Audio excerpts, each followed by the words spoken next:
Hello children, welcome back to this online session. This is grade 3, 4 and 5 English class. And before we get into the class, a short prayer.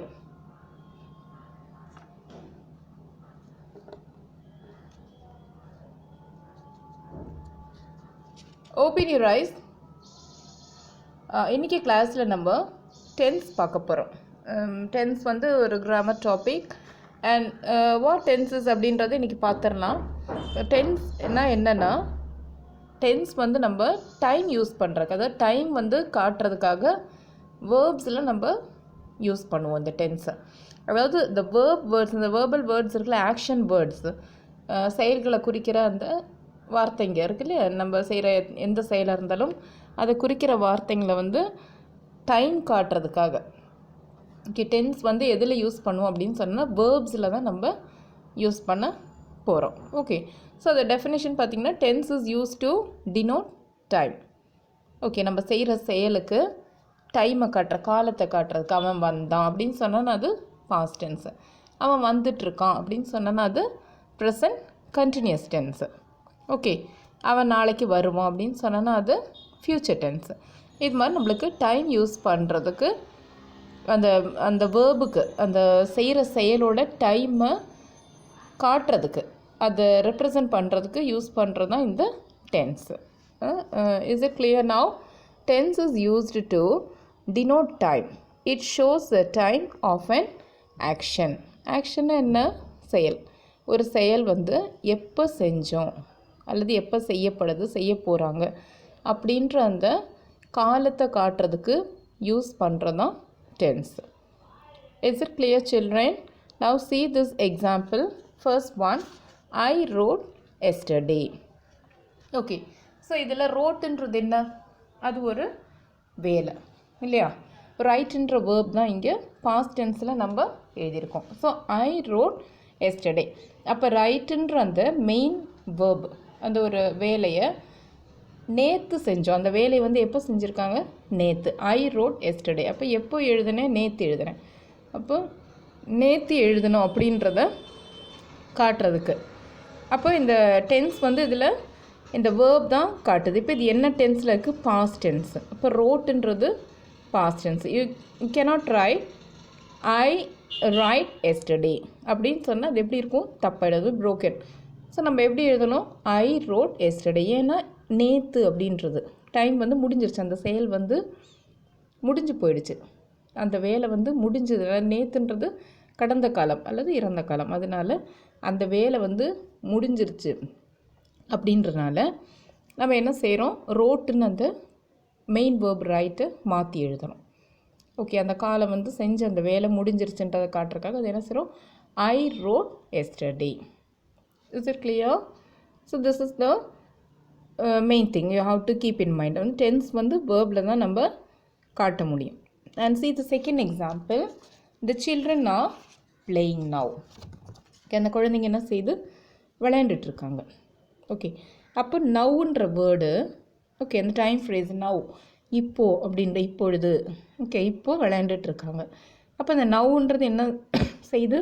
அந்த வேலை வந்து நடந்துட்டுருக்குன்றதை காட்டுது. அதுக்காக நம்ம வந்து நவ்ன்ற word வந்து நம்ம யூஸ் பண்ணுறோம்.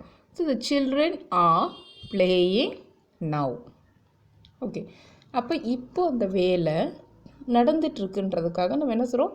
ஆர்ன்ற ஹெல்பிங் வேர்பு ப்ளஸ் பிளேன்ற மெயின் வேர்போட ஐஎன்ஜி சேர்த்து அந்த வேலை நடந்துட்டுருக்குன்றதுக்காக நம்ம ஆர் பிளேயிங் அப்படின்னு எழுதுகிறோம். So the children are playing now. இப்போ நவ்ன்றது நீங்கள் என்ன செய்யணும்? Helping verb plus main verb plus ஐஎன்ஜின்னு எழுதணும். So you write the children are playing now. அதே ஒரே ஒரு சைல்டு, சில்ட்ரன் சொல்லும்போது அது ப்ளூரல் இல்லையா? மோர் தென் ஒன். அதே ஒரே ஒரு பையனோ ஒரு பொண்ணோ இல்லை சின்ன பையன் அப்படின்னு இருந்தால் நீங்கள் என்ன எழுவீங்க? சைல்டு. அப்போ நீங்கள் இந்த ஆர் என்ன ஆகிடும்? இஸ் ஆகிடும். The child is playing now. இப்போ மோர் தென் ஒன் ப்ளூரல் இருக்குல்ல, நம்ம என்ன செய்கிறோம்? ஹெல்பிங் வேர்பை ப்ளூரலாக ஆட் பண்ணணும். அப்போ த children are playing now. Okay, next example, see, we will do it tomorrow. அப்போ இந்த வேலை வந்து நாளைக்கு செய்கிறக்கு பிளான் பண்ணியிருக்கோம் இல்லையா? இது வந்து ஃப்யூச்சர். அப்போ ஃப்யூச்சர் வந்து எப்படி இருக்கும் அப்படின்னு சொன்னால் வில்லுன்ற helping verb plus first form of the verb, அதாவது மெயின் வேர்போட ஃபர்ஸ்ட் ஃபார்ம் வந்து நீங்கள் எழுதுவீங்க. அப்போ we will do it tomorrow. Is it clear? அப்போ வீன்ற சப்ஜெக்டோட என்ன செய்யணும், வில்லுன்ற அந்த ஹெல்பிங் வேர்பை எழுதணும், auxiliary verb plus main verb இந்த டூ. இந்த டூ ஃபார்ம்னா நம்ம வந்து ஃபிசிக்கல் ஒர்க் அதை காட்டும். டூ அப்படின்னாலே செய்யும் தான் அர்த்தம். அப்போ நாளைக்கு நாங்கள் அதை செய்வோம். ஓகே, நாளைக்கு நாங்கள் அதை செய்வோம் அல்லது செய்ய போகிறோம். we will do it tomorrow. நாளைக்கு நம்ம அதை செய்யலாம். that's the meaning of the sentence. Is it clear, children? Next one, see. Tina ate all the cakes. அப்போ டீனா என்ன பண்ணா, எல்லா கேக்கும் அவளே சாப்பிட்டுட்டா. அப்போ இது வந்து என்ன மாதிரி டென்ஸு? Is past tense. அதாவது இந்த ஒர்க் வந்து முடிஞ்சிருச்சு இல்லையா? அப்போ வேலை வந்து முடிஞ்சிருச்சு அப்படின்னு சொல்லும்போது நீங்கள் என்ன பண்ணணும், past form of the verb வந்து நீங்கள் சூஸ் பண்ணணும். அப்போ ஈட்டுன்ற அந்த மெயின் வேர்ப் என்ன ஆகும், ஏட்டுன்னு ஆகிடும். அப்போ நீங்கள் டீனா ஏட் ஆல் த கேக்ஸ், ஈட்டுன்னு போடக்கூடாது. ஏன்னா அந்த வேலை முடிஞ்சிச்சுன்றதை நீங்கள் என்ன பண்ணணும், டினோட் பண்ணுறதுக்காக ஏட்டுன்னு போடணும். Is it clear, children? Next one, see.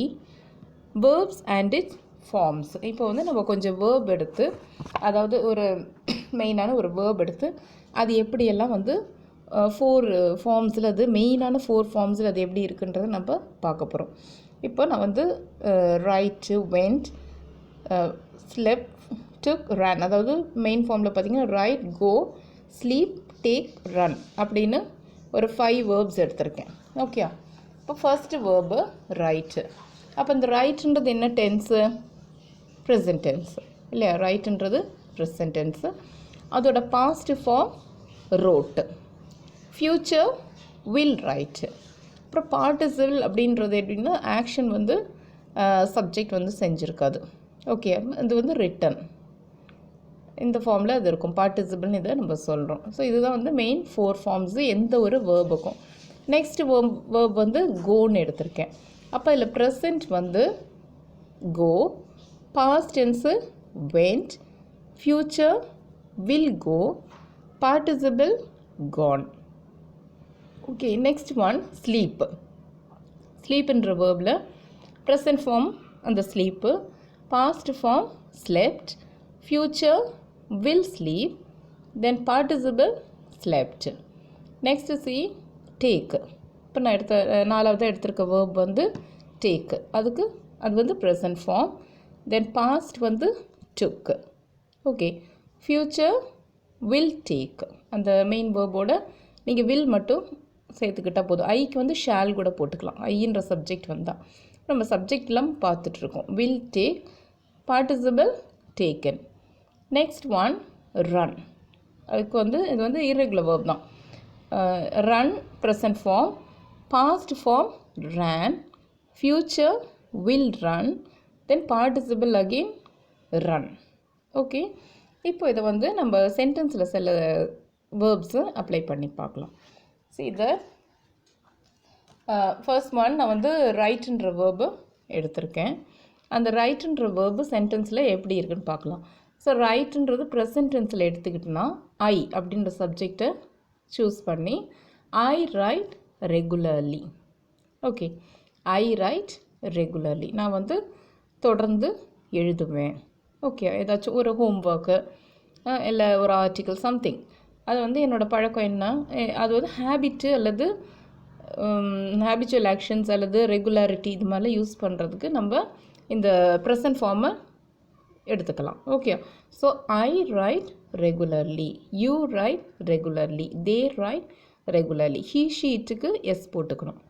Okay, we write regularly, he she இட்டுக்கு மட்டும் இந்த 3க்கு எஸ் சேர்த்துக்கணும். அப்போ she writes regularly, he writes regularly, it writes regularly.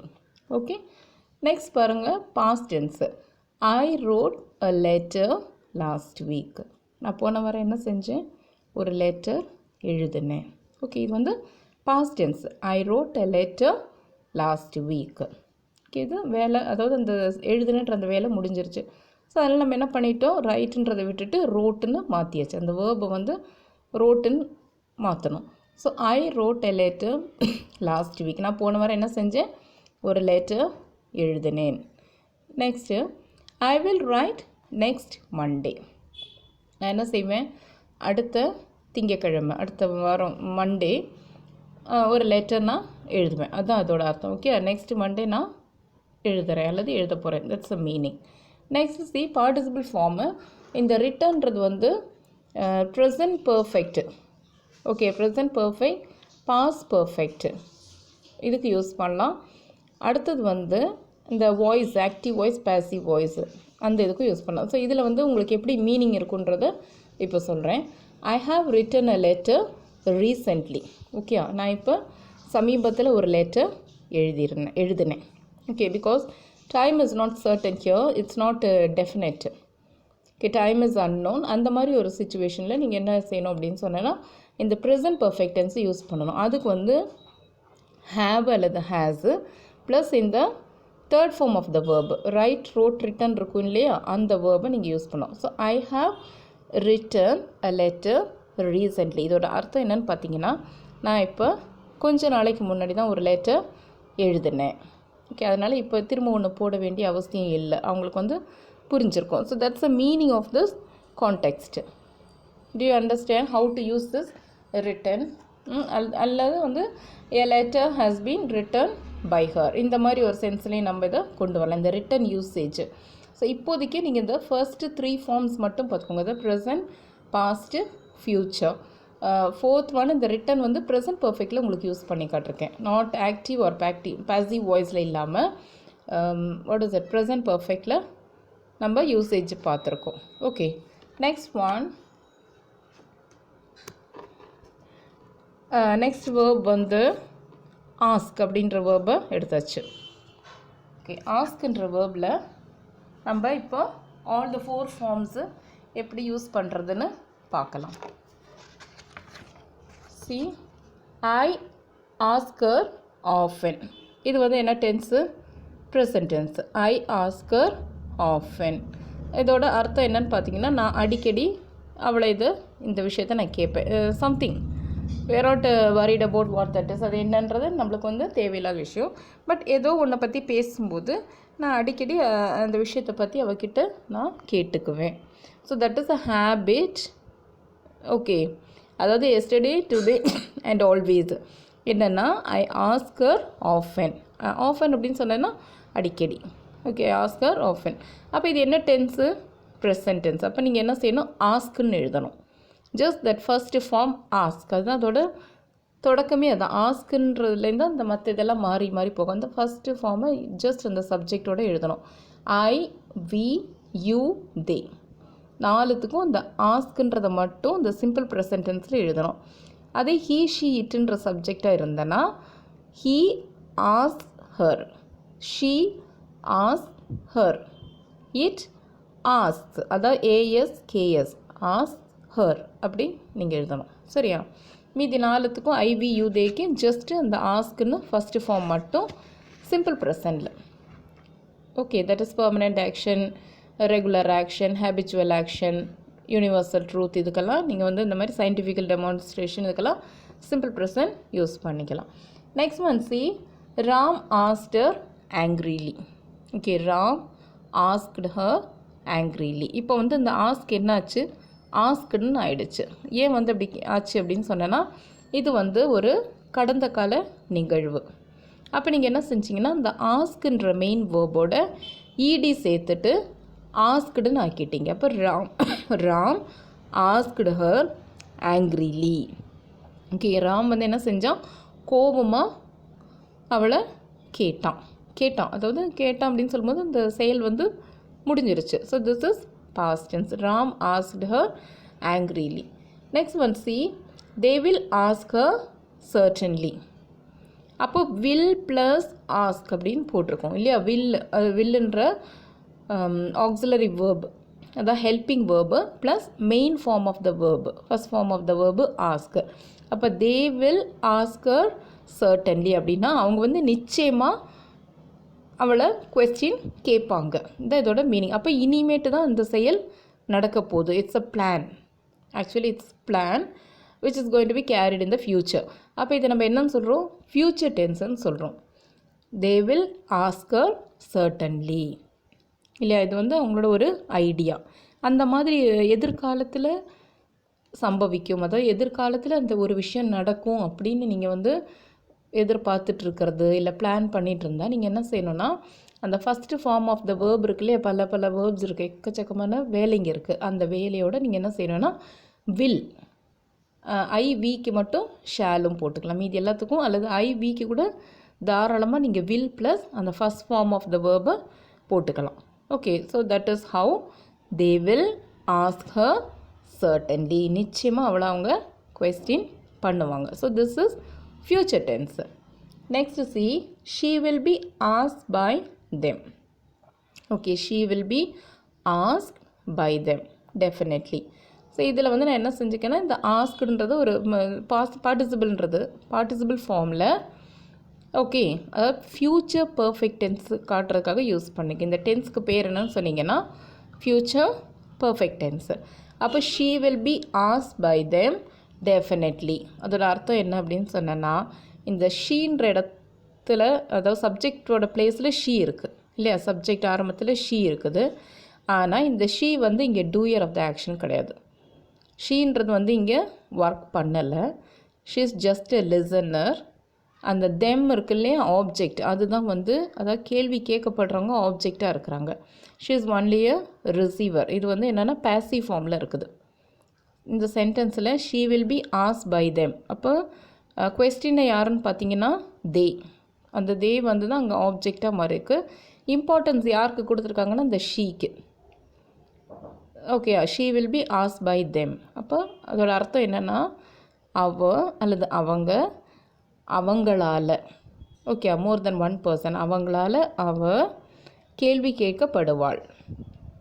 Okay, அவங்க, அதாவது அந்த சில plural person, more than one person, certain number of people will be questioning her. Do you understand? She will be asked by them means அவங்க அந்த பெண்ணை கேள்வி கேட்பாங்க. Do you understand? அப்போ வந்து கேட்கப்படுவா. ஸோ அந்த சப்ஜெக்ட் வந்து இங்கே எப்படி இருக்குது? பாசிவாக இருக்குது. Do you understand? This is passive voice and the tense is future perfect tense. She will be asked by them definitely. நிச்சயமாக கேள்வி கேட்கப்படுவா. யாராலன்னா அவங்களால, யாரோ ஒருத்தர். ஓகே, ஸோ இதில் வந்து இந்த ஆஸ்க்டுன்றது எப்படின்னா பார்ட்டிசிபிள் ஃபார்மில் தான் இருக்குது. Do you understand? She will be asked by them definitely. Do you understand children? So இது வந்து உங்களுக்கு இப்போதைக்கு எக்ஸாம்பிளுக்காக காட்டியிருக்கிறேன். ஜஸ்ட்டு நீங்கள் இதை மட்டும் இன்றைக்கி நம்ம என்ன பார்த்துருக்கோமோ இதை மட்டுமே ரிவைஸ் பண்ணுங்கள். Already we have revise tense several times. அதோடு இதையும் சேர்த்து நல்லா clearly you go through it, okay, and try to understand it clearly. Okay children, thank you. I end up the class now.